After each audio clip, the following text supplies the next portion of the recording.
अस्सलाम वालेकुम। Brain tumour एक ऐसी कंडीशन होती है जिसमें हमारे ब्रेन के किसी खास हिस्से के सेल्स एबनॉर्मली ग्रो करके एक एक्स्ट्रा मैस सा बना देते हैं।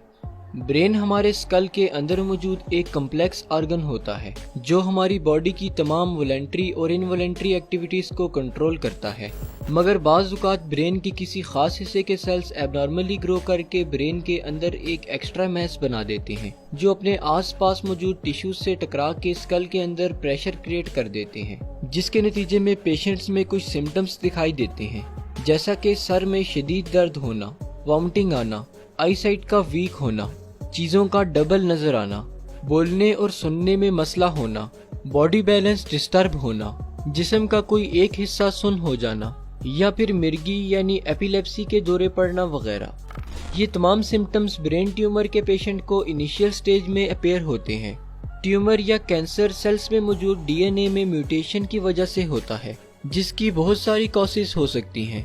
जैसा कि बाज़ लोग स्ट्रॉन्ग रेडिएशंस वाले एरिया में काम करते हैं जहां पर एक्स रेज और अल्ट्रावायलेट रेडिएशंस ज़्यादा मिकदार में उनकी बॉडी को हिट कर रही होती हैं, जिसकी वजह से ये रेडिएशंस डीएनए में म्यूटेशन कॉज करती हैं और इस म्यूटेशन के नतीजे में फिर सेल्स एबनॉर्मली ग्रो करने लगते हैं।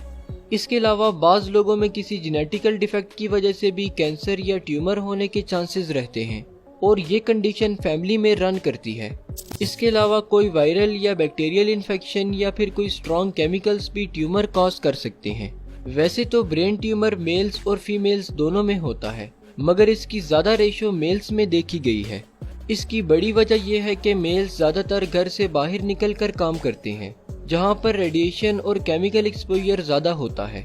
ब्रेन ट्यूमर को जल्द अज जल्द डायग्नोज करके ट्रीट करना चाहिए, क्योंकि अगर ऐसा न किया जाए तो ब्रेन ट्यूमर की मौजूदगी की वजह से ब्रेन में बाकी सेल्स पर प्रेशर पड़ता रहता है, जिसकी वजह से बाकी सेल्स भी डेड होना शुरू हो जाते हैं और इस तरह फिर पेशेंट की डेथ भी हो सकती है। ब्रेन ट्यूमर को ट्रीट करने के लिए सर्जिकल प्रोसीजर परफॉर्म किया जाता है जिसे क्रैनियोटॉमी कहा जाता है। क्रैनियोटॉमी में पेशेंट के सर की जिल्द को काट कर स्कल को ओपन किया जाता है और फिर सर्जिकल इंस्ट्रूमेंट्स की मदद से ट्यूमर को काट कर बाहर निकाल दिया जाता है।